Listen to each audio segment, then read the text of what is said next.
Selamat datang di segmen Ternyata Aku Tenryubito. Di segmen kali ini kita akan ngebahas tentang spoiler 1154 dengan judul Tidak Bisa Mati. Cover story, Ocho membawa Yamato ke makam pahlawan dari West Blue yang dibesarkan di Ringo. Kita masuk ke poin pembahasan yang pertama. Poin pembahasan pertama, setelah insiden Big Mom, Elbap dilanda berbagai bencana seperti kebakaran, badai, dan kelaparan. Nah, langsung saja kita bahas gimana nih Sen tentang poin pertama ini Sen. Mungkin sebelumnya karena kita sudah sempat rehat ya, segmen Ternyata Aku Tenryubito itu sudah break 1 minggu ya.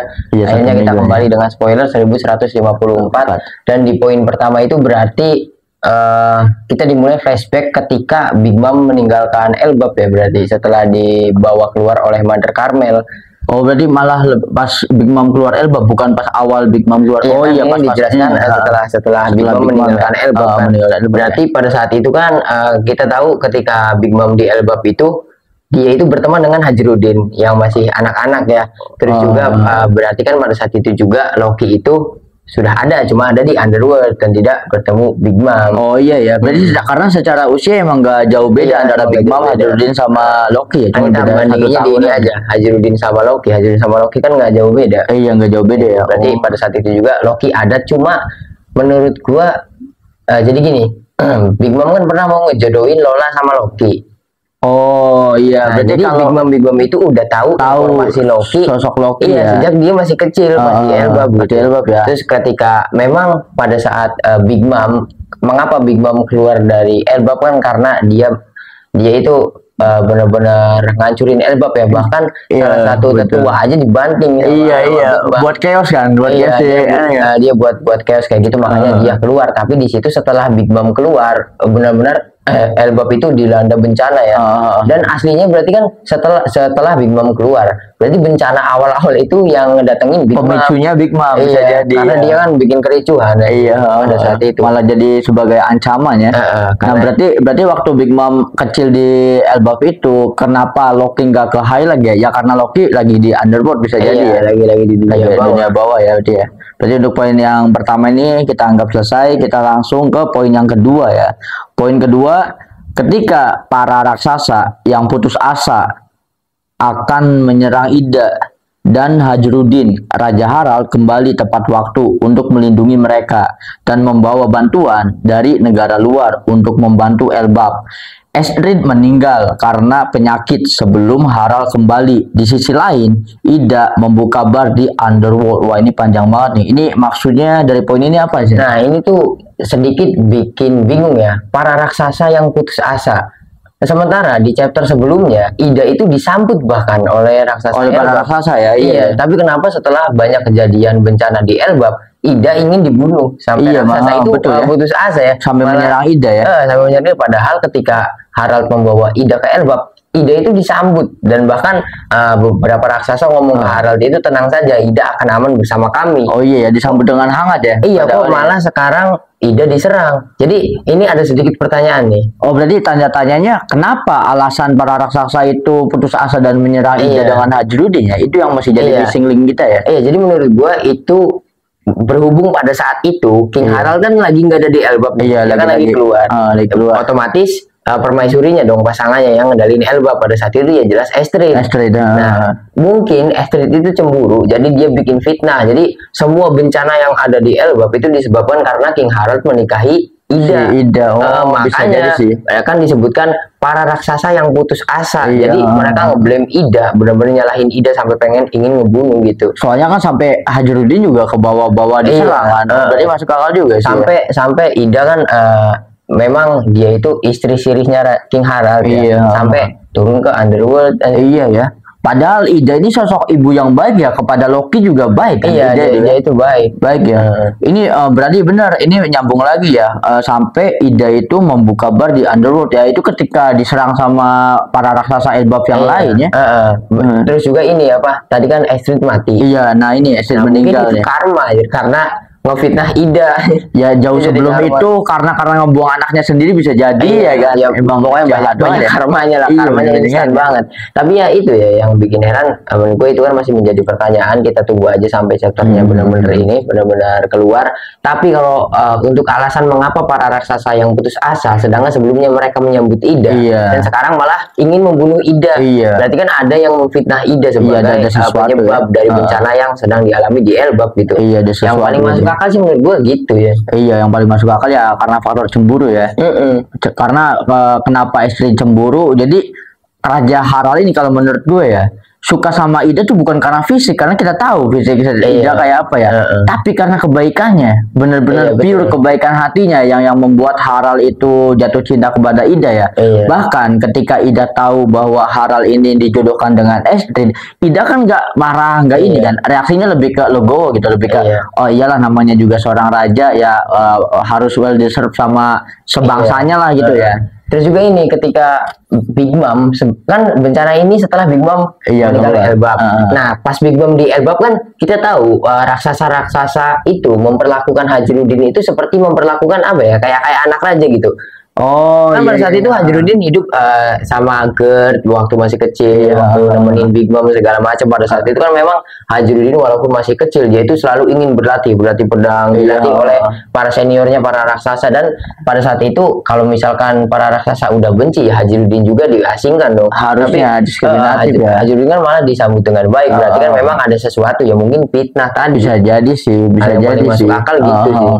Karena meskipun apa ya Hajrudin kecil ini mendapatkan special treatment, respect dari masyarakat Elbap karena dia ya emang anaknya Raja Harald. Terus juga kan emang dari awal Ida itu benar-benar disambut sama disambut Elbap tuh disambut banget. Emang bener ya. Jadi masih ada misteri kenapa nih alasan para raksasa itu putus asa dan menyerang Ida dan Hajrudin ya. Berarti untuk poin kedua kita anggap selesai, kita lanjut ke poin selanjutnya ya. 56 tahun yang lalu Harald pergi ke Reverie, namun pemerintah mengabaikannya.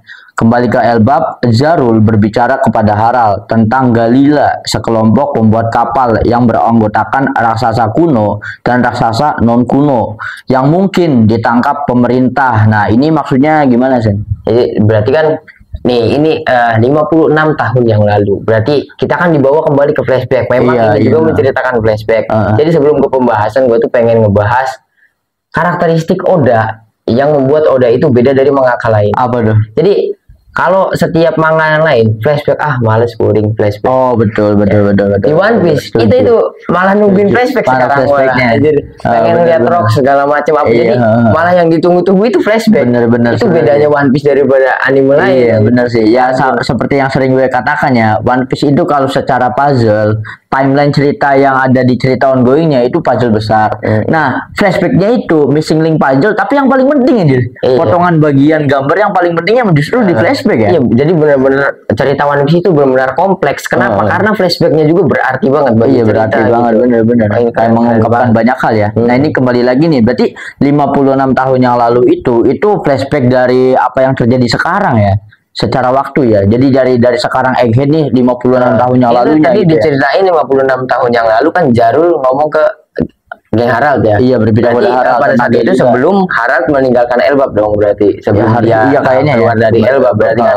Jadi mungkin pada saat itu Jarul kan sebagai salah satu penasehatnya Harald di kerajaan Elbap ya Jarul. Jadi sebelum Harald memutuskan untuk diplomasi atau keluar ke Reverie ya tempatnya ya. Mungkin salah satu titipan Jarul dia itu harus mampir harus menemukan tadi Galila itu memastikan ya. Iya, memastikan apakah benar mereka itu hilang. Mati atau memang ditangkap, karena feeling Jarul dia kan feelingnya Jarul tuh jangan-jangan ditangkap oleh pemerintah dunia. Jadi makanya karena tujuan King Harald itu ke Reverie, jadi make sure aja ya tanya langsung ke pemerintah dunianya ya, di manakah letak raksasa kuno dan non kuno yang harusnya ada di Galila ya. Berarti kan untuk konfirmasi hal itu juga ya. Mungkin kita lanjut ke poin selanjutnya. Tapi ini ada yang menarik nih. Namun pemerintah mengabaikannya, itu mengabaikan King Harald tentang apa nih? Poin tadi itu ketika King Harald pergi ke Reverie, namun pemerintah malah mengabaikannya. Nah, mengabaikan ini apakah King Harald itu memiliki request, permintaan atau bantuan atau apa nih? Ini tuh, jadi kalau kalian penonton setia segmen ini ternyata aku Tenryu Bito, berarti spekulasi kita itu benar. Yang mana Harald itu pernah ke referee. Betul. Pernah terjawab ya, itu benar ya berarti. Dan memang pada saat itu kan, tapi spekulasinya juga tidak 100% benar, karena pada saat itu kita ngomongin Harald itu disambut oleh Im Sama. Dan ternyata dia dicuekin ya. Harald dicuekin pada saat referee. Nah, menurut gue tujuan Harald ke referee itu pertama untuk diplomasi atau mencari bantuan, karena tujuan Harald meninggalkan Elbap pada saat itu mencari bantuan dari luar untuk mengatasi masalah yang ada di Elbap, seperti bencana yang datang. Yang chaos itu ya. Iya, jadi untuk ngatasin itu. Dan mungkin salah satu tempat yang dituju itu pemerintah dunia, karena Harald mikir pemerintah dunia pasti memiliki semua informasi mengenai kejadian-kejadian yang terjadi seperti itu pasti ya, karena dia itu ingin intinya meminta bantuan, tapi malah dicuekin oleh pemerintah dunia ya. Nah, ini juga menjadi pertanyaan juga. Referee kan itu dewan dunia ya, kita tuh salah satu penduduknya referee. Jadi harusnya kalau misalkan Harald datang ke referee, berarti Elbap itu diakui atau negara yang berafiliasi dengan pemerintah dunia harusnya. Soalnya kalau misalkan bukan negara yang berafiliasi itu tidak boleh datang ke referee. Berarti pada zamannya King Harald, Elbap itu salah satu afiliasinya pemerintah dunia. Betul ya. Tapi pada saat itu Harald malah dicuekin. Nah, itu dicuekinnya kenapa kita nggak tahu tuh. Masih nggak tahu ya. Masih nggak tahu. Tapi kalau misalkan kemungkinan, menurut gue dicuekinnya kenapa? Karena mungkin Harald itu orang yang tidak bisa dirasuki Im Sama mungkin. Bisa jadi. Tapi apakah waktu itu karena Im Sama ngeremehin Elbap ya? Sampai-sampai King Harald itu dicuekin. Jadi kan pasti ada penyebab sesuatu. Apa karena requestnya aja yang terlalu berat? Mungkin requestnya terlalu berat, atau gini, atau jadi bencana yang ada di Elbap itu disebabkan oleh Im Sama, makanya Im Sama nggak mau ngebantu. Jadi lebih ke no comment aja ya, nggak mau ngasih tanggapan ya. Iya, gue yang bikin kan gitu. Bisa daripada di pandemi ini biarin aja gitu mungkin ya. Tapi emang ini jadi blunder paling fatal dari Im Sama atau pemerintah dunia ya. Sedangkan di arts yang sekarang kita kan tahu sepenting apa Elbap, apalagi untuk kekuatannya pemerintah dunia ya. Wah, parah banget sih. Berarti untuk poin yang ini sudah kita anggap selesai ya. Dicuekinnya King Harald itu ya, kita masih nunggu nantilah apa nih maksudnya kan. Nah, berarti kita langsung lanjut ke poin selanjutnya. Adik Estrid membesarkan Loki sambil menyiksanya, sementara Harald fokus kepada pembangunan kembali Elbap. Nah, ini lagi-lagi kita diperlihatkan sosok Loki yang teraniaya nih. Ini gimana sih menurut kita juga beruntung nih, adiknya Estrid itu cowok atau cewek? Nah, kalau cewek ini pasti jadi ini tante-tante, jadi waifu tante-tantenya ini. Para wibu akut ya. Waktu Estrid pertama kali diperlihatkan langsung pada suka Estrid. Walaupun jahat atau apa kayak gini apa ya, wibu kan kayak gitu.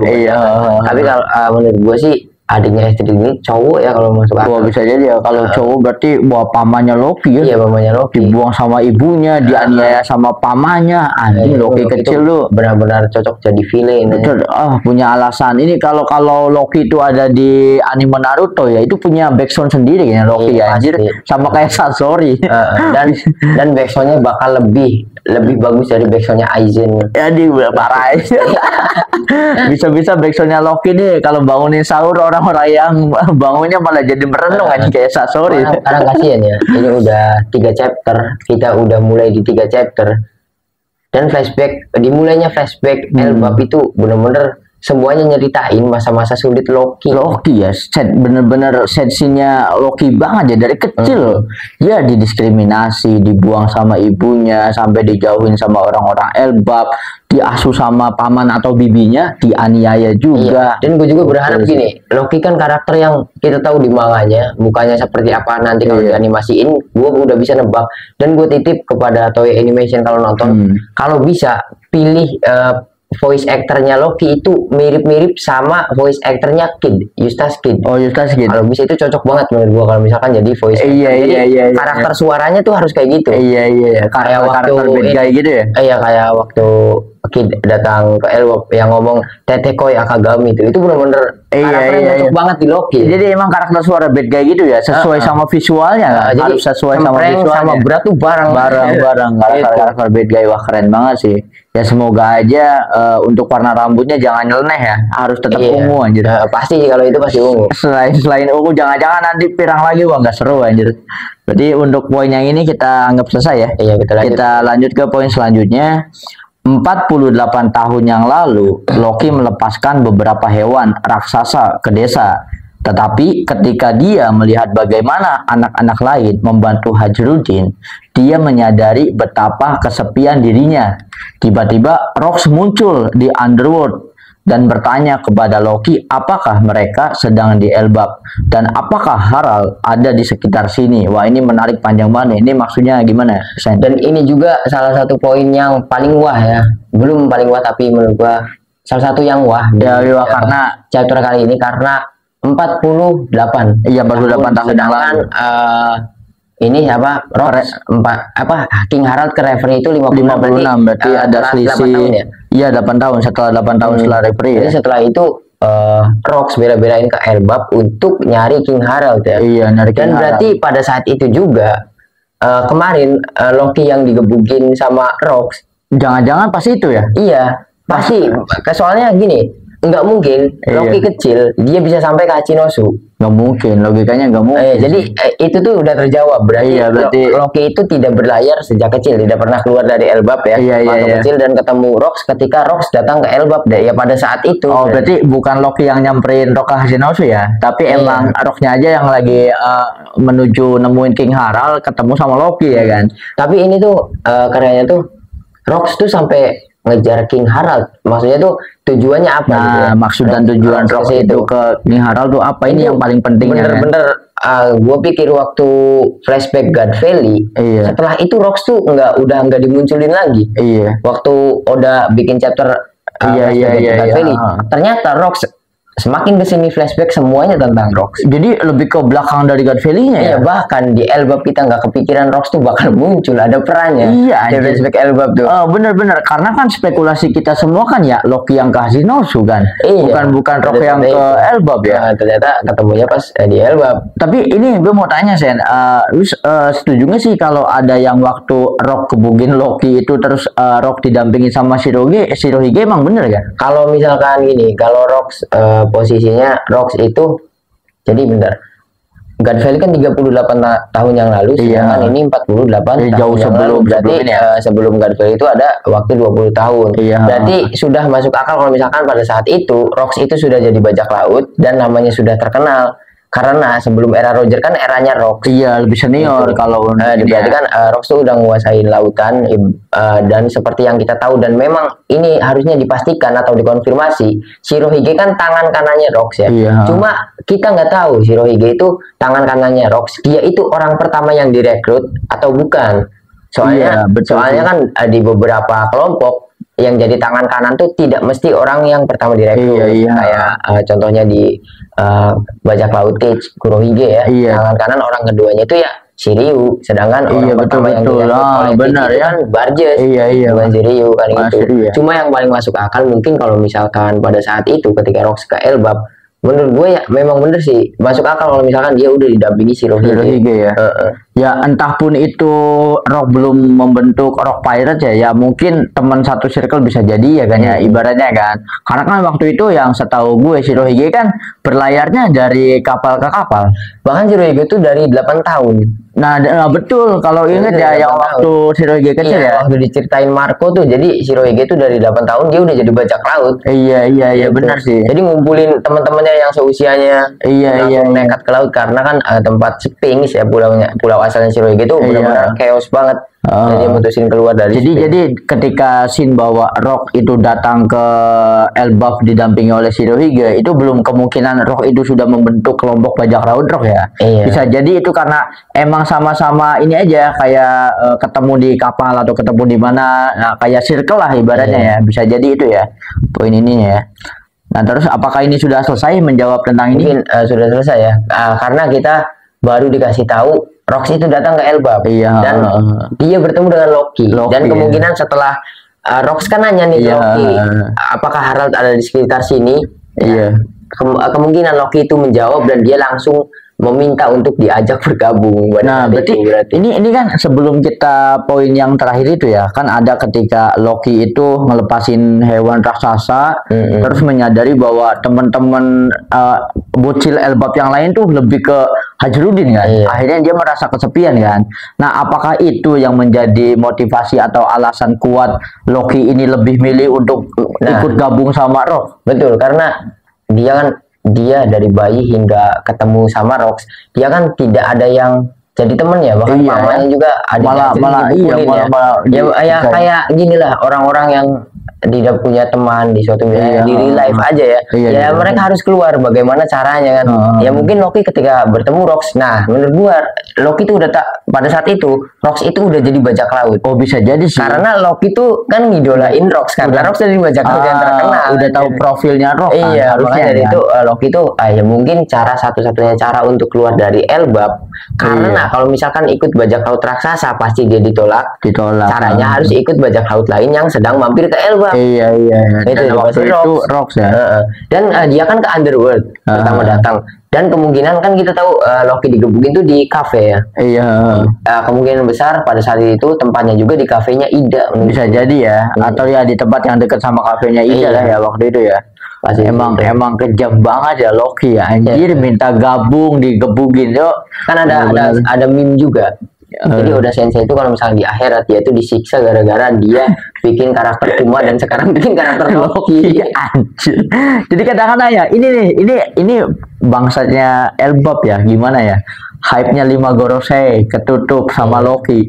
Hype-nya Kuma yang sedih. Dan ternyata masih ada Loki juga yang sedih ya. Salah satu hype yang harusnya hype banget tuh Mother Flame harusnya. Karena ya, dia kan senjata yang benar-benar spekulasi paling dekat tuh dia itu salah satu senjata kuno. Iya harusnya ya. Itu tutup semua. Tapi keren banget ya, jomplang banget guys. Kita nih mikirnya Ars X itu udah masterpiece ya. Ternyata di atas itu ada Elbap anjir. Berarti inilah apa ya momen dimana Oda Sensei itu benar-benar memuaskan para fans aja. Terus juga kalau misalkan kita lihat atau kita teliti lebih detail lagi, hype-nya setelah Elbap itu banyak. Pergerakannya Laffy pada saat itu dia tuh mata-matain, ternyata dia selama ini tidak ada di Hachinosu, dia itu kerjaannya mata-matain pasukan revolusi kan pada saat itu kan dihubungi oleh Teach ya, setelah Teach kembali dan menangkap Garp gitu. Laffy itu ternyata ada itu. Kalau misalkan di anime lain, karakter seperti Laffy itu ketika hype-nya akan dipertahankan selama berbulan-bulan. Ini baru masuk Elbap ketutup lagi. Baru masuk Elbap, ternyata dunia Elbap itu Kurumugiwara dikurung oleh seseorang yang mengaku sebagai Dewa Matahari. Dan ternyata itu adalah salah satu anak buahnya Hajrudin gitu. Pokoknya Elbap itu apa ya? Setiap chapternya, bahkan tidak setiap chapter, setiap scene-nya itu kalau misalnya di animasi itu bener-bener jangan banget di skip aja. Iya bener aja, harus detail ya. Ini harus detail banget. Emang meledak-ledak sih di Elbap ini, emang keren banget ya. Berarti untuk poin yang ini kita anggap selesai ya. Kita lanjut ke poin selanjutnya. Poin selanjutnya, terungkap bahwa Rox bertemu Harald di Reverie 8 tahun lalu, 56 tahun yang lalu dari waktu sekarang. Tapi setelah itu, Rox membunuh seorang laksamana angkatan laut dan menjadi buronan. Wah, ini menarik nih. Ini pertanyaannya, gimana lah tentang poin ini, Sen? Ini mungkin waktu kita bahas kemarin, di segmen yang terakhir kita bahas chapter 1153, Gua tuh ngomong chapter itu tuh benar-benar masterpiece dan keren banget. Ternyata ini lebih keren, lebih mantap lagi ya. Karena kita benar-benar tahu sedikit demi sedikit detailnya Rox ya. 56 tahun yang lalu, sedangkan Rox datang ke Elbap 48 tahun. 48 tahun yang lalu, berarti kan ada 8 tahun waktu kosong ya setelah Reverie. Nah, alasannya kenapa Rox bisa masuk ke Reverie? Nah, itu dia, sebagai apa Rox ini masuk ke Reverie kan? Dan kita tahu orang yang bisa masuk ke Reverie otomatis kalau Reverie itu ada di Kastil Pangai ya, yang ada di Marijoa. Itu yang harus masuk ke area kastil itu harus Keluarga raja. Harus keluarga raja ya. Soalnya ini ini spesifik ya. 8 tahun yang lalu itu kan ketika King Harald ke referee dicuekin, ya kan? Nah, spesifiknya di sini terungkap bahwa Rox bertemu Harald di referee, bukan di Marijoa. Iya, otomatis itu. Kan ya di referee, di forum referee-nya dong. Berarti kan berarti Rox tuh masuk dong, masuk. Iya. Kecuali kalau di Marijoa ya. Kalau di Marijoa itu bukan berarti di forum referee-nya ya, bisa jadi di luar forumnya ya. Ini kan spesifiknya di referee. Otomatis kan Rox ini sebagai apa gitu datang referee, sedangkan nah gimana nih saya Sen? Iya benar. Jadi ini gue baru kepikiran nih. Jadi gini, Rox kan ikut referee berarti dia itu salah satu pemimpin atau raja perwakilan ya kan? Di suatu pulau atau di suatu kerajaan yang berafiliasi dengan pemerintah dunia. Berarti dia kan salah satu dari 50 dewan dunia ya. Iya. Rox di Sebek. Iya, di Margadi. Berarti dia itu Rox itu raja berarti ya. Ya emang pasti harus ada sih. Dan juga kalau misalkan raja kok berafiliasi dengan pemerintah dunia, dia kan penyandang nama di. Kan sebelumnya juga ada Nefertari itu ya. Berarti masuk akal misalkan Roxty, keluarga Roxty itu adalah sebuah keluarga yang memimpin sebuah kerajaan seperti kasusnya Don Quixote. Keluarga Don Quixote itu sebelum ditarik ke Marijoa, mereka itu memang pemimpin kerajaan. Iya. Pemimpin asli ya. Berarti Roxty juga sama. Dan jika ditanya di mana wilayah yang dikuasai oleh Roxty? Jelas Hachinosu, Bang. Oh, berarti di waktu itu Hachinosu emang termasuk diakui sebagai negara sama pemerintah. Iya, berafiliasi dengan pemerintah dunia kan pasti. Dan terus juga poin ini tuh ada salah satu yang di luar Rox. Ya masih Rox sih. Iya. Rox kan membunuh salah satu laksamana. Nah, ini siapa yang dibunuh sama Rox nih? Dan jika kalian banyak menebak-nebak, yang jelas Laksamana itu adalah ayahnya Akainu ya. Wah, ayahnya Akainu. Pasti. Karena gini, dalam sebuah SBS atau interview atau apa yang jelas ini udah dikonfirmasi oleh Oda Sensei. Satu-satunya alasan mengapa Akainu atau Sakazuki itu sangat membenci bajak laut karena orang tuanya dibunuh. Dibunuh oleh bajak laut ya. Perasaan gue itu di depan matanya sendiri. Berarti emang termasuk orang yang penting ya, soalnya seorang Laksamana ya. Dan mungkin dari penampilan Akainu kecil tuh memang Akainu tuh kayak anak miskin ya. Cuma gue memang ini ya, Akainu tuh menurut gue yang paling masuk akal. Laksamana yang dibunuh oleh Rox itu ayahnya Akainu ya, yang paling masuk akal ya. Sejauh ini spekulasi kita ya ayahnya Akainu berarti ya. Nah terus ini ada poin selanjutnya, dan menjadi buronan. Nah, kata-kata dan menjadi buronan itu berarti kan sebelumnya Rox ini bukan buronan, bukan dianggap penjahat. Iya, bukan dianggap penjahat oleh pemerintah dunia. Berarti memang benar masuk akal Rox itu raja. Iya ya. Rox itu sebelumnya raja, ke referee, ngebunuh seorang admiral, akhirnya dapetin buronan ya. Terus dia jadi mutusin jadi bajak laut. Bisa dan jadi 8 tahun kemudian dia datang ke Elbap. Dan pada saat itu dia bertemu dengan Harald. Otomatis. Jadi gini, ini juga baru kepikiran nih. Jadi kenapa Rox sampai nyusulin Harald ke Elbap? Kan kita tadi udah ngomong Harald itu ketika ada di referee dia itu minta bantuan. Otomatis Rox kan dengar. Nah, jadi Rox itu pengen nemuin Harald lagi. Dia itu pengen memanfaatkan celah itu untuk menjadikan Elbap sebagai aliansinya. Iya, sebagai sekutu ya. Benar ya. Iya. Karena Harald itu kaget kan, mungkin pemerintah dunia beraninya nyuakin Elbap. Itu celah bagi dia kan gitu.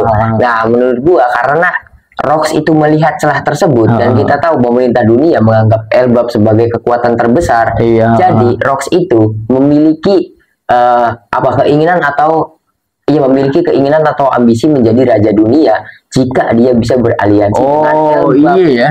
Berarti emang mau ada kesepakatan yang mau disampaikan Rox ke ini ya, ke Raja Harald ya, mengingat kejadian itu ya.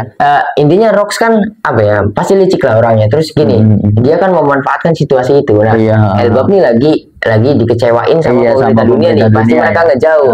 Mereka kan lagi butuh sekutu. Otomatis Rox masuk dong.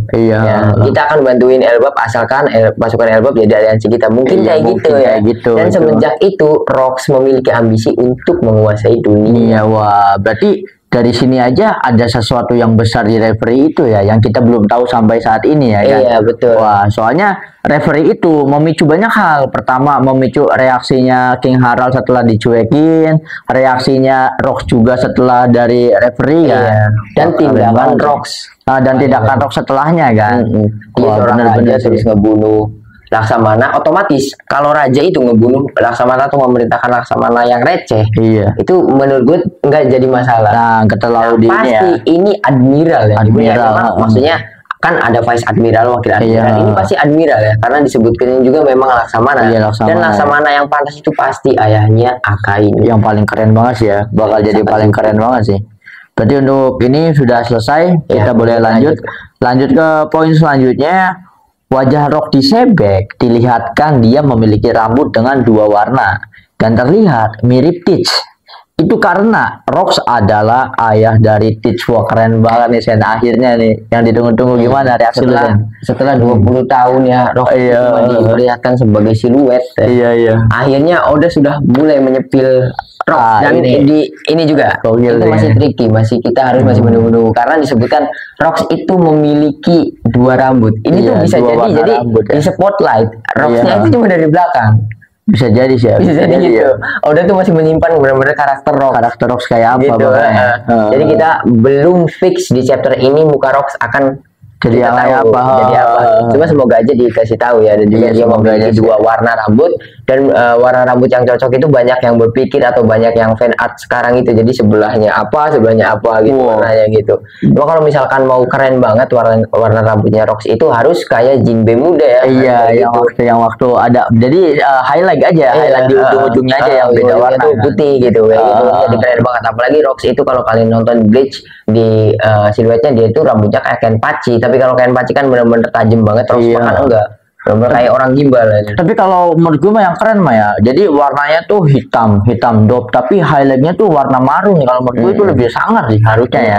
Ya kita tunggu aja ya tentang rambutnya. Tapi di poin ini kan yang paling mengejutkan adalah ternyata Rox orang tuanya Teach. Ternyata Rox di Teach, bukan Marshall di Teach. Berarti kita kegocek lagi. Nah itu Sen, gue mau tanya lagi, apakah kejadiannya sama kayak S ya, dimana untuk melindungi S agar dunia ini nggak tahu bahwa S anaknya Roger, jadi yang disematkan itu nama ibunya kan.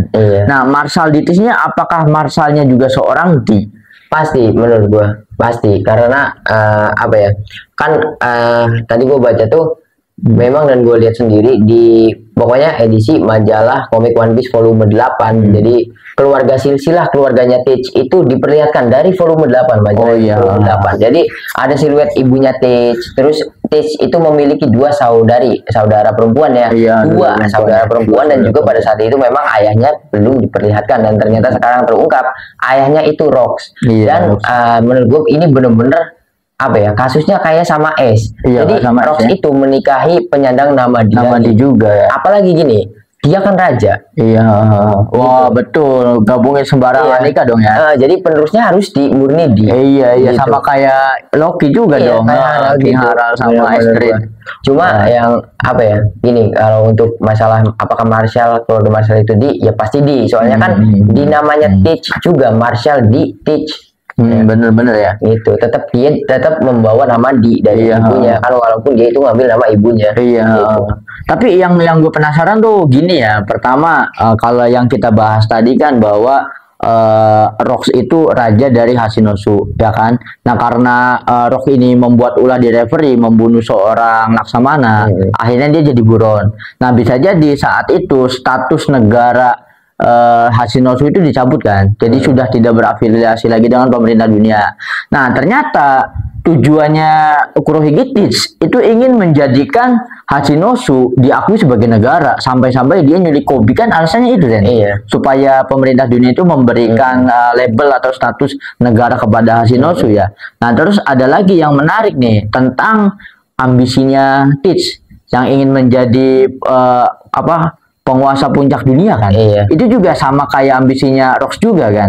Nah yang jadi pertanyaan adalah, di saat Teach itu ingin bergabung dengan Shirohige, dia kan masih kecil. Sedangkan kita sudah tahu di scene itu Rox sudah meninggal kan. Nah dari mana Teach bisa tahu dan memiliki ambisi yang sama dengan ayahnya? Kalau menurut lu gimana sih? Waktu awal Teach direkrut Shirohige itu udah beberapa tahun setelah insiden Godfrey. Pada saat itu, dan Teach juga masih umur 8 tahunan. Jadi gini, menurut gua Teach itu tahu siapa ayahnya memang dari kecil. Jadi gini, awalnya kita harus tarik dulu mengapa Rox anak-anaknya Rox itu tinggalnya tidak di Hachinosu. Oh, jadi iya, kayak iya. Roger, ketika orang kuat, orang yang memiliki power kuat ya, iya. dia itu ingin memilih pasangan, berarti kasusnya kayak Roger.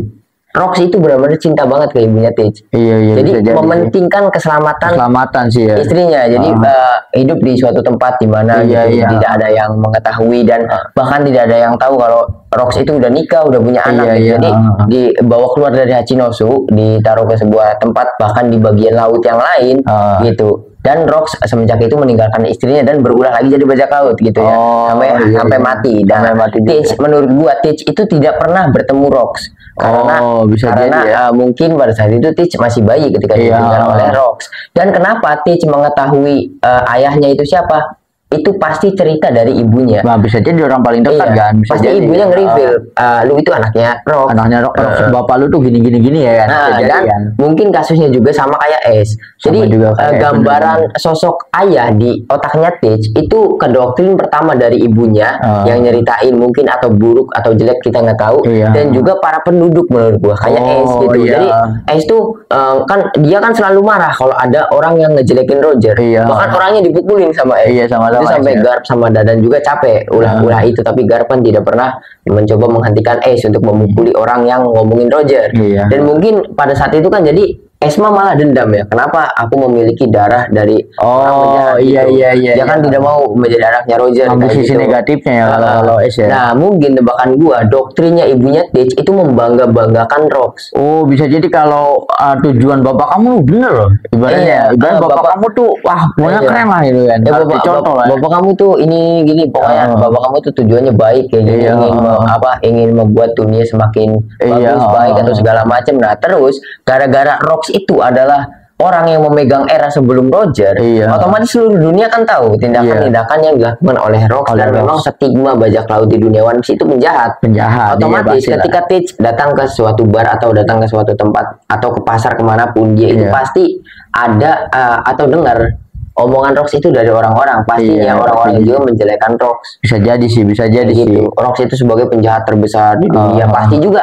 Kan Rox tadi ketika membunuh Laksamana dia jadi buruan. Otomatis ketika jadi buruan itu beritanya terbit dong. Otomatis ya. Dunia kan sudah menganggap Rox itu jadi penjahat besar karena membunuh Laksamana yang pangkatnya tinggi juga. Bener-bener. Nah, pada saat itu Tej yang kebingungan karena dia sudah didoktrin sama ibunya kalau ayahnya itu baik, sementara para penduduk nganggapnya jahat. Jadi Tej itu lebih pro ke doktrinan ibunya. Lebih ke membela ayahnya kayaknya. Jadi hal yang bisa dilakukan oleh Tej adalah membalas dendam atau meneruskan tekad yang ayahnya tidak bisa wujudkan. Berarti itu yang paling masuk akal. Berarti dari situ gue setuju sih bahwa yang nge-spill tentang Rox ke Tej itu ya memang ibunya.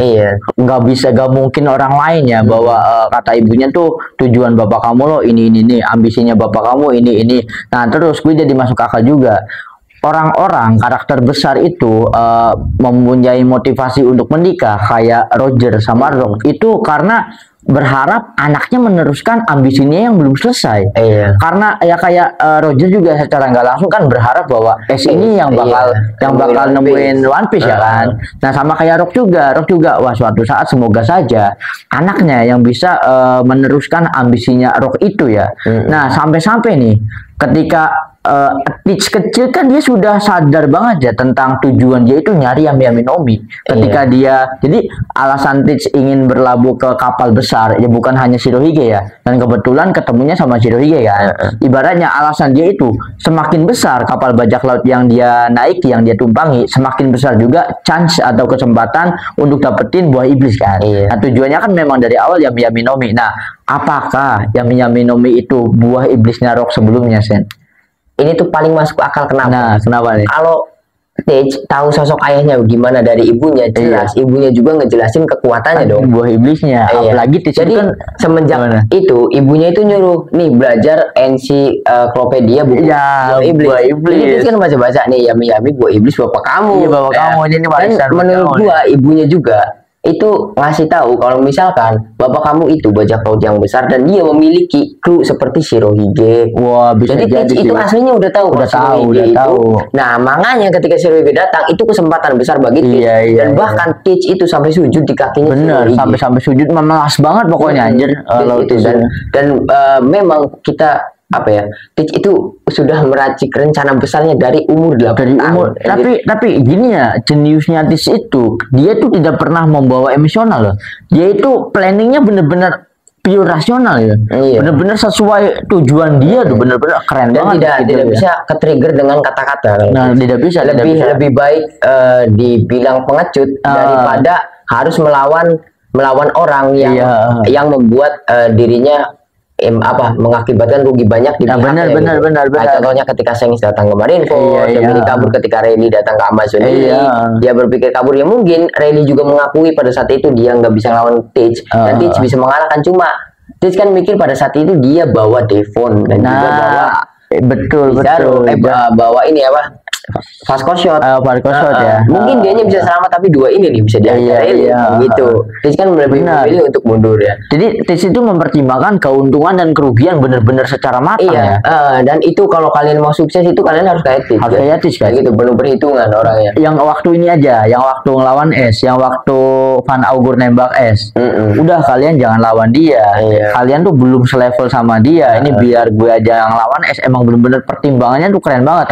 Yang waktu ketemu sama Kujan di bar, itu kan karena Kujan ngebekuin Tentaiden ini kan, kapten kan. Juga pada saat itu kan Teach kalau misalkan dia marah, dia ngeluarin gura-gura, otomatis Sanjuan Wolf yang jadi beku hancur kan itu. Terus gini, waktu di situ ya, yang meskipun sandiwara atau apa, tapi Kujan itu berpikirnya begini, kalaupun Kujan harus mati, tapi Kujan bisa mematikan beberapa malah Titanic kapten. Jadi hitungannya kalau di diri Kujan nggak rugi, justru ruginya ke Kurohige. Sedangkan ya Kurohige itu merekrut Titanic itu bener-bener perjuangan loh. Yakin semua Titanic itu bener-bener perjuangannya sampai tengah apa? Effortnya Teach itu dicariin buat iblis ya.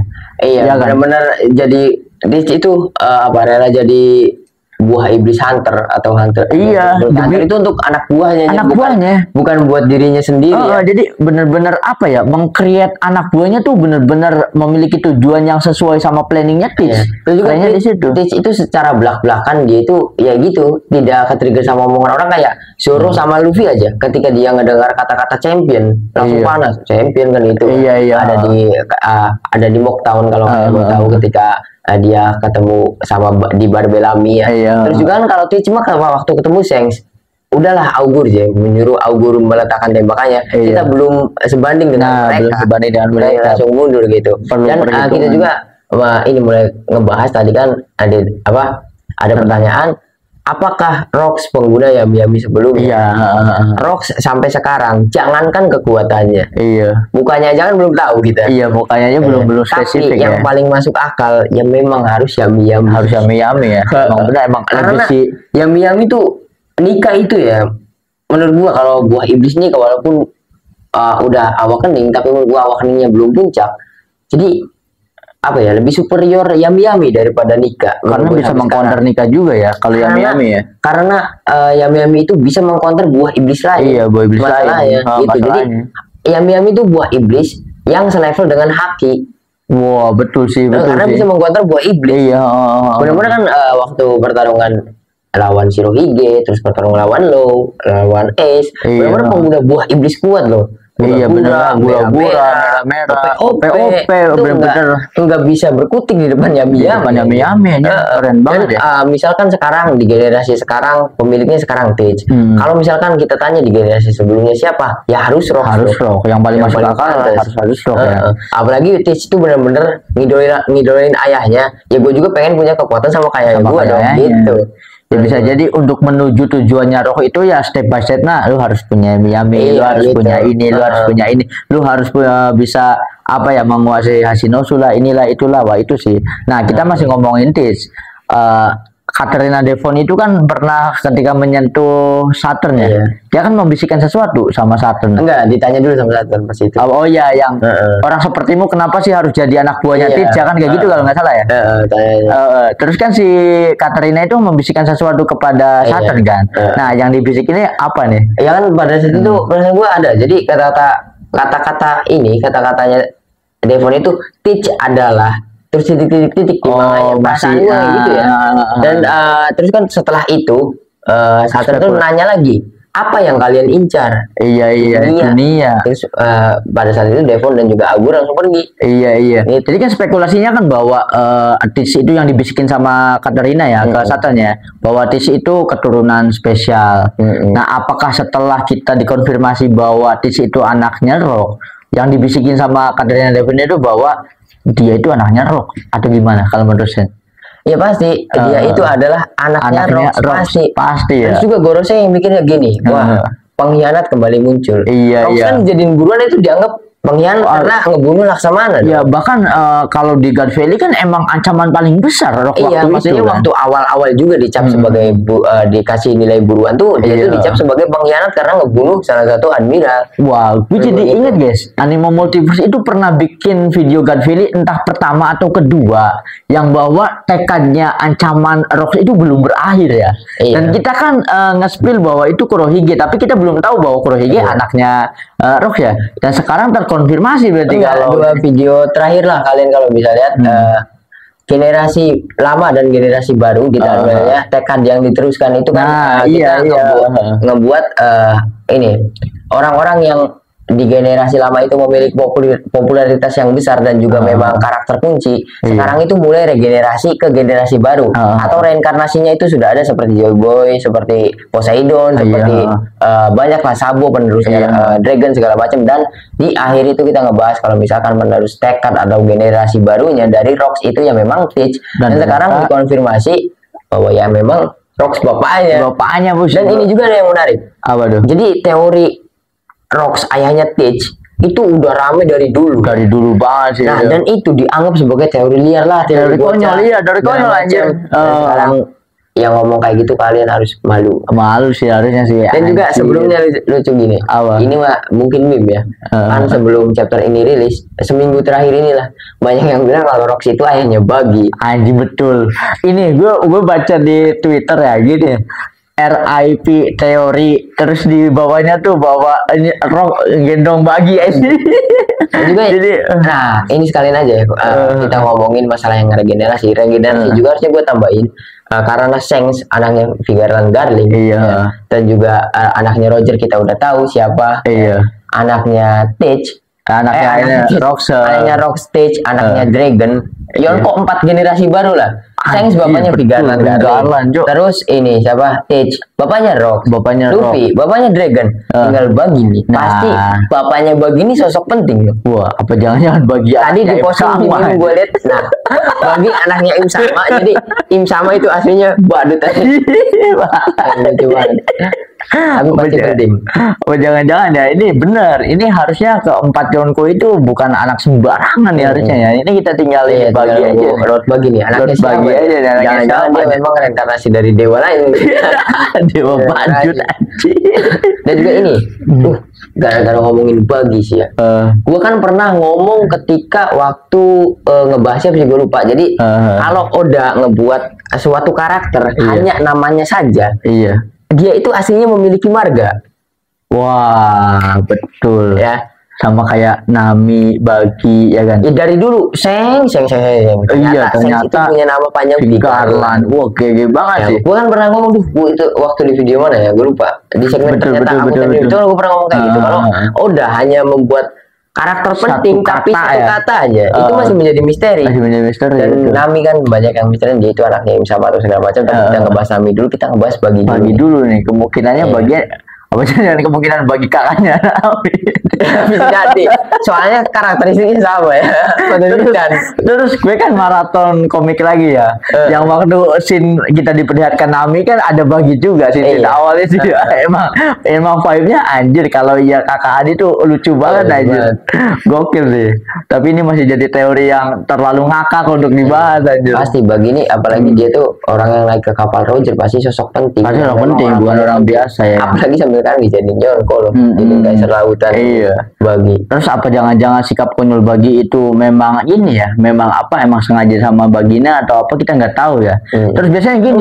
Enggak, menurut gua itu enggak. Emang itu pure jadi, memang sifatnya Bagi. Bisanya konyol kayak gitu gara-gara ingat gak waktu flashback setelah eksekusi Roger, Bagi ingatan Bagi dia tuh ngintip di tembok. Lihat Roger sama Sam gitu. Jadi dia tuh udah konyol lah, gua mah nggak bisa sekuat Sam. Jadi emang udah nyerah dari awal ya. Dari awal dan juga memang Bagi kan mengakui bahwa Sam itu lebih kuat dari dia. Iya, emang mengakui kalau secara untuk gelut ya. Tapi gini ya, kenapa Bagi itu penting? Hoki itu bukan tanpa alasan loh guys. Jadi keberuntungannya Bagi itu bukan tanpa alasan. Jangan-jangan ya memang karena karakter penting mah dilindungi sama autornya ya kan. Iya, apalagi gini ya, kenapa Bagi karakter penting? Bagi jadi krunya Roger itu udah benar-benar penting banget anjir. Apalagi yang pas poster crosscale Bagi ternyata ada di tengah dapat spotlight yang jadi Yonko juga bukan sesuatu yang kebetulan ya, bukan tanpa alasan. Harusnya penting. Kita masih tunggu lagi nih ya. Dan di video segmen terakhir kita kan tidak mungkin One Piece tamat 5 tahun. Setelah baca chapter ini, One Piece benar-benar fix tidak akan tamat 5 tahun. Tidak akan ini benar-benar. Kita masih menunggu banget di flashback ini menurut gue, dan flashback Elbap bakal jadi panjang banget. Ini harusnya 2 tahun 3 tahun nih satu art saja ya, bakal keren banget. Mantap. Tapi ini Sen, gue masih fokus ke poin yang terakhir ya. Ketika Teach itu dikonfirmasi anaknya Rox, nah kita kan tahu Rox itu dikalahin sama Roger sama Garp. Sekarang Garp itu kan ada di Hachinosu sebagai tahanan, otomatis di bawah tangannya Teach. Nah menurut lu ketika Teach ini tahu sosok yang ngalahin bapaknya, apa yang akan dilakukan Teach kepada Garp Sen? Nah ya kembali lagi tadi, Teach kan selalu berpikir secara rasional, jangan nggak pakai emosi. Mungkin memang tetap masih tujuannya untuk mencoba negosiasi dengan pemerintah dunia ya. Jadi dia tuh ya Teach kan benar-benar sayang banget ada ada Garp masa dibunuh aja. Dia harus nyulik Laksamana lagi dong gitu kan.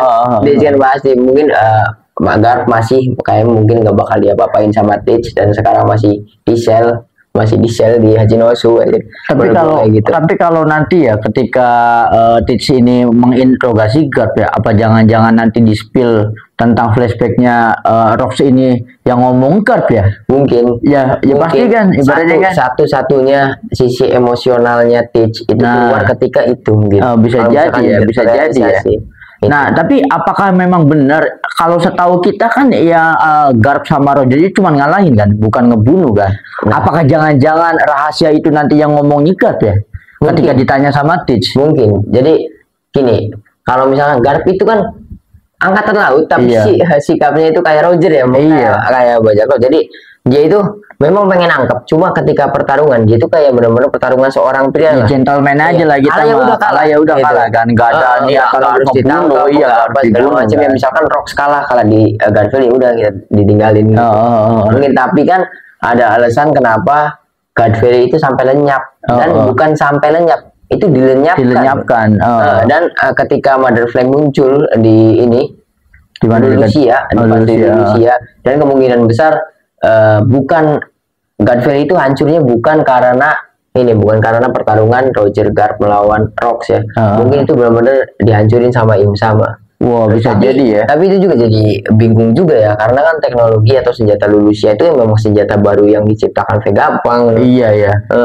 Tapi Im Sama kan udah tahu Mother Flame dari dulu. Dari dulu ya. Wah, apakah itu cuman karena dikembangin lagi sebelumnya udah ada atau bisa jadi ya? Cuma ya dilihat dari kekuatan spillnya Im Sama Iblis ya, Iblis bisa aja dong. Bisa aja. Iblis nggak punya batas kan maksudnya ya. Berarti emang masih keren banget sih nasibnya Garp nih ya. Ya coba kalau misalkan nggak dihancurin Im Sama juga masuk akal sih kalau hancurin sama pertarungannya Galaxy Impact, ada gura-gura pada saat itu. Ada gura-gura. apalagi pulau kecil kan. Jadi masih menarik nih tentang nanti apakah yang akan terjadi antara Garp sama Teach ya. Apakah rahasia God Valley ini akan di-spill langsung oleh pelakunya, yaitu Garp ya. Wah, keren banget. Karena ketika God Valley ini dilenyapkan, eksistensi Rock juga kan dihilangkan. Iya. Jadi kan ada misteri, hilangnya nih gimana? Apakah dibunuh? Kalaupun dibunuh, siapa yang ngebunuh? Nah, kalau tahu siapa yang ngebunuh, gimana ngebunuhnya? Apa jangan-jangan dieksekusi kayak Roger atau gimana? Itu kan masih jadi misteri ya. Nah, menurut gue gini. Jadi Deitch kan alasan dia pengen nangkep Kobe itu pengen bisa negosiasi dengan pemerintah dunia. Tapi ketika di Saturn nanya ke Devon, Deitch itu mengincar dunia. Bukan pengen jadi afiliasi. Bukan betul. Gini. Teach itu nangkep salah satu kekuatan pemerintah dunia, entah itu angkatan laut, cyberpunk, apa, dan sekarang Garp yang ditangkap. Dia itu ketika bawa Garp, dia pasti pengen negosiasi sama para petinggi, seenggaknya Gorosei. Dan pada saat itu Teach pasti menanyakan kondisi ayahnya, bagaimana ayahnya mati, langsung dari Gorosei. Betul pasti itu tuh. Jadi Teach itu kan gini, Teach itu masuk ke Impel Down, dia itu enggak asal robos, dia itu strategik. Jadi si Jibukai dulu. Biar bisa dapat akses ke Impel Down. Iya, betul. Kan pemerintah dunia juga ketipu sama Teach. Apalagi Teach kan sosok yang belum punya buronan kalau nggak salah waktu jadi si Jibukai kan. Nggak ada buronan. Terus juga ini, jadi alasan Teach nangkep Garp pengen negosiasi itu supaya dia memiliki akses masuk ke Marijoa menurut gua. Iya sih, keren sih. Asli. Kerennya Teach ini ya, planningnya tuh jangka panjang banget guys. Teach itu memburu bajak laut dengan harga buronan 100 juta. Saya waktu itu ketemu Luffy masih 30 kan. Nah akhirnya kan lolos lah Luffy ya.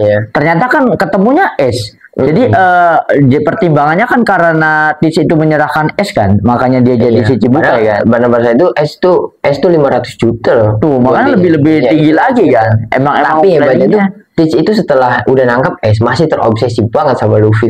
Iya betul ya, mungkin ya namanya ini Sen, apa ya, dia punya apa ya, kayak melihat Luffy tuh spesial lah. Karakter Luffy ini bukan karakter sembarangan, kayak yang bakal ngeguncang dunia lah kayaknya. Sama kayak dirinya ya. Sedangkan kalau misalkan balas dendamnya Teach itu ya sudah salah satunya sudah berhasil. Ya nangkep Ace. Kalau misalkan harus balas dendam bapaknya gitu. Tapi bisa jadi gini, batu terjal yang harus dihalangin singkirin sama Teach itu ketika dia ingin menguasai dunia ya Nika. Soalnya kan kontradiktif banget antara Teach ingin menguasai dunia sama Nika sebagai dewa kebebasan kan? Dan pastinya juga Teach itu adalah orang yang mengetahui identitas dari Gomu-Gomu ya. Karena dia benar-benar masih keberanian banget di buah iblis. Udah katam dunia buah iblisan. Keren banget ya. Anjir, gitu juga nggak nyangka kalau misalkan Roxy itu ayahnya Teach. Wah keren banget ya. Ini bener-bener mantep, kita bisa tidur nyenyak kayaknya, yakin untuk para fans One Piece. Dan bener-bener kita tuh sangat nungguin, dan gue selalu doa agar Oda Sensei itu sehat-sehat. Kita semua ya harus sehat-sehat, panjang umur guys, demi bisa menyaksikan endingnya One Piece. Nah berarti kalau untuk poin-poinnya sudah selesai ya. Kita harusnya poin terakhir ini kita tuh dibahas di satu video. Harusnya satu video anjir. Tapi kita mungkin nungguin satu chapter lagi mungkin. Betul. Nanti kita bahas lagi ya biar lebih spesifik lah. Jadi memperkuat argumen-argumen kita tadi ya. Maksudnya. Nah kita masuk ke spoiler tambahan nih Sen.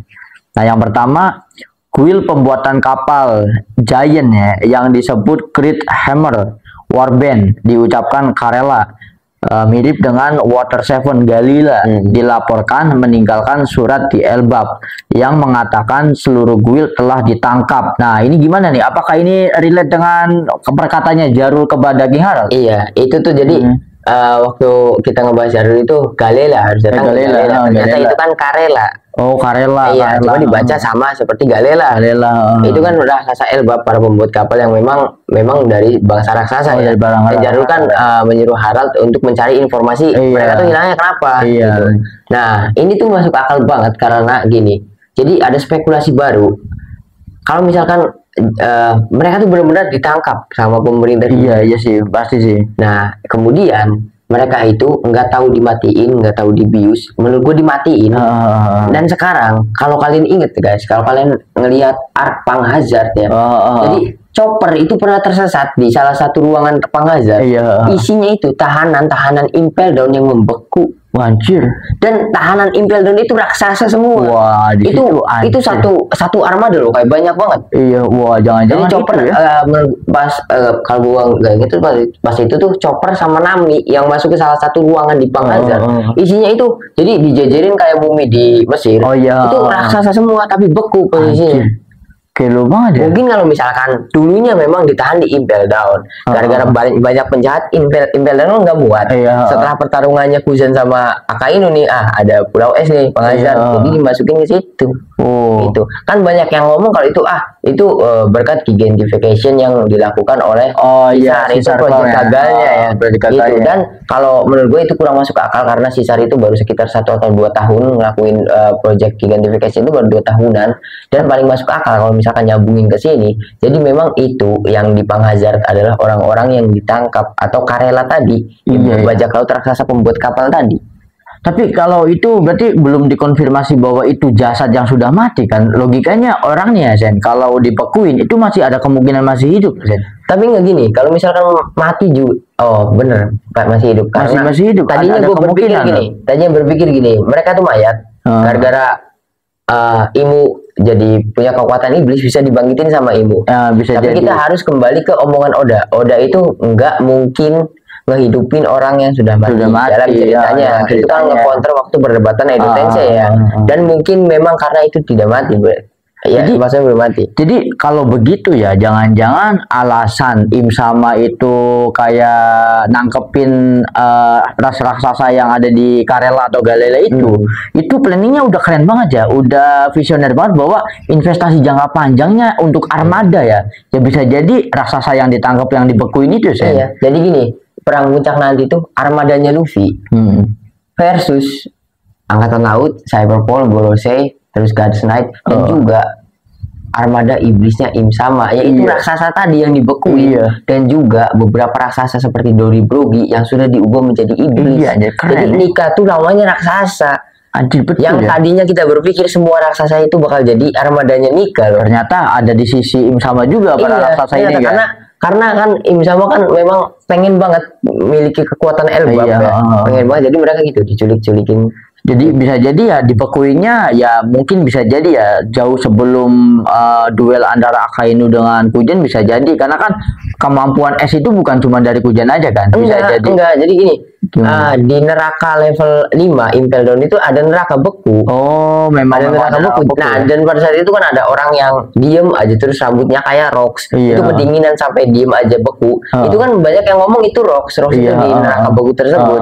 Nah, tadi kan gua ngomong berhubung raksasa ukurannya besar dan banyak penjahat yang masuk di Impel Down, Impel Down gak muat. Jadi dievakuasi setelah pertarungan Nyakuzan sama Akainu, ada pulau yang beku nih. Berarti dipindahin. Jadi pindahin ke situ untuk supaya Impel Down memiliki space yang lebih gede lagi. Anjir. Yang masuk akal sih menurut gue gitu. Keren sih. Jadi emang investasi jangka panjang Im Sama ya. Kalau suatu saat terjadi perang tuh punya armada.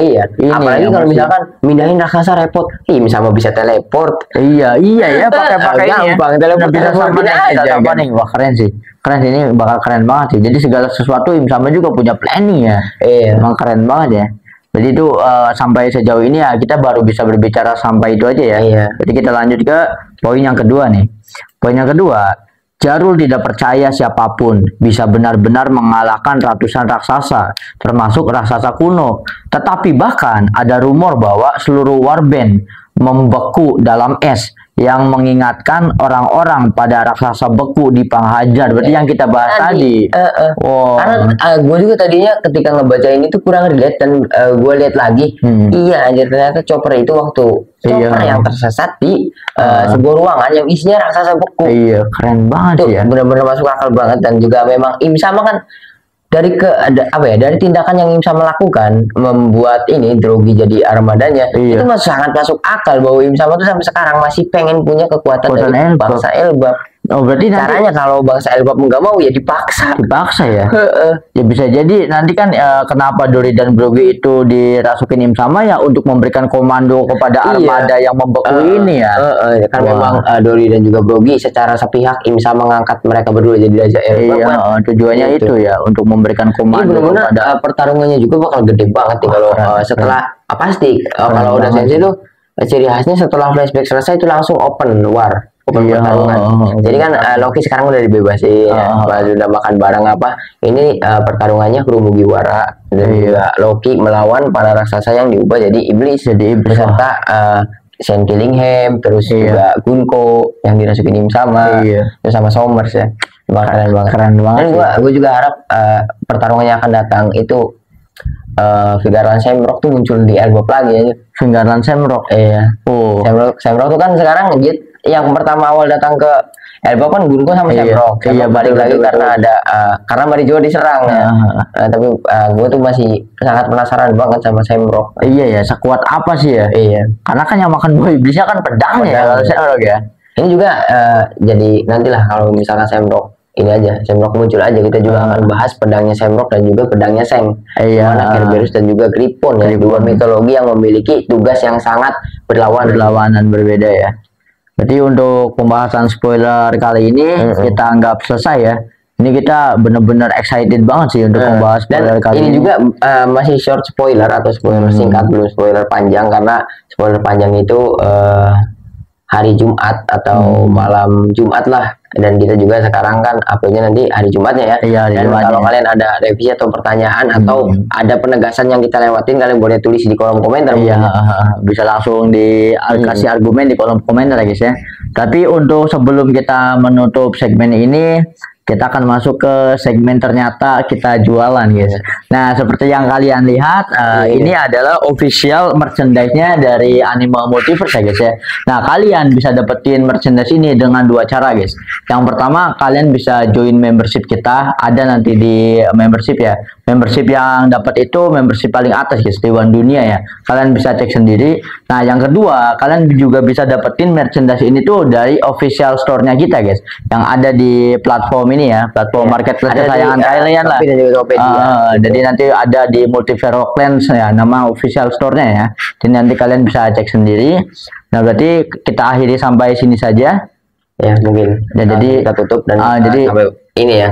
Kita tunggu spoiler lengkapnya dan kita mungkin juga akan bahas lagi di next episode ya. So, terima kasih banget untuk kalian yang sudah menonton video ini sampai habis. Nah, sampai jumpa lagi di next video selanjutnya.